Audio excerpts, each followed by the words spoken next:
Fevral ayının 1-dən etibarən əyani təhsil qismən mərhələli şəkildə bərpa olunacaq. İlk olaraq ibtidai sinif şagirdləri dərsə başlayacaq. Elə bunun üçün də məktəbdə sanitar-epidemioloji vəziyyət nəzərə alınmaqla hazırlıq işləri tamamlanmaq üzrədir.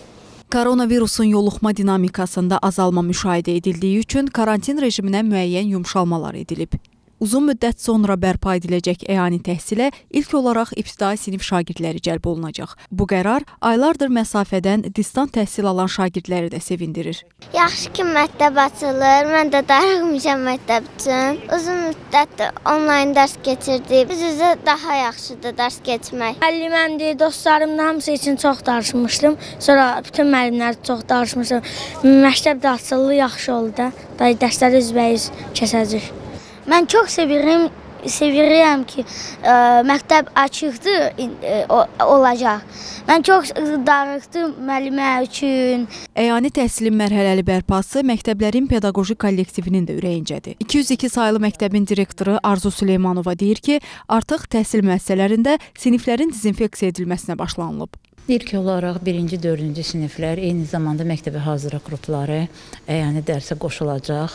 Bu proses bizim üçün yeni deyil. Biz bu praktikadan artıq 15 sentyabrdan keçmişik. Ona görə mən elə düşünürəm ki, bizə böyük bir çətinlik olmayacaq.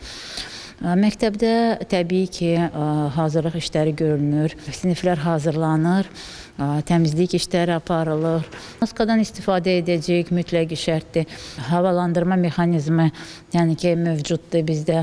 Şagirdlər məktəbə daxil olarkən onların temperaturu ölçüləcək və əgər uşağın səhhətində hər hansı bir problem yaşanarsa, həmin uşaqlar təcrid otağında saxlanılacaq.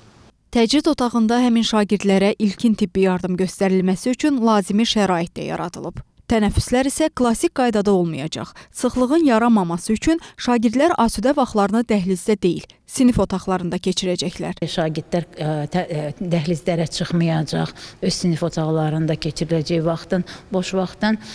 Ondan sonra böyük siniflər 2 qruplara, 3 qruplara bölünərək dərs keçəcək. Yəni ki, şagirdlər öyrəşdiyi kimi cütlərlə partada oturmayacaq, tək-tək oturacaq. Parta arası məsafələr biraz geniş götürəcək. Yəni ki, siniflərin sıxlığından asılı olaraq mütləqi şərtdir bu bütün yəni ki, şərtlər həyata keçiriləcək. Müəllim olaraq hamımız mütləqi şərtdir ki, maskada olmalıyıq.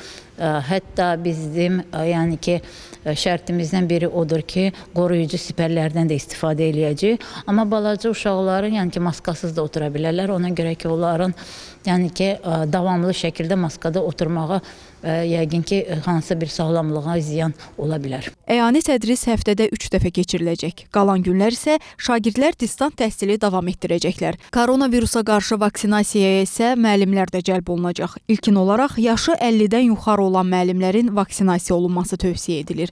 Onların vaksinasiyasında heç bir məcbur etmə halı olmayacaq. Yeri gəlmişkən qeyd edək ki, fevralın 8-i və 15-i isə 5-9-cu siniflərdə, həmçinin peşə və ali məktəblərdə əyani tədrisin qismən bərpası gözlənilir. Fatma Zahid qızı, Əli Ələkbər, APA TV.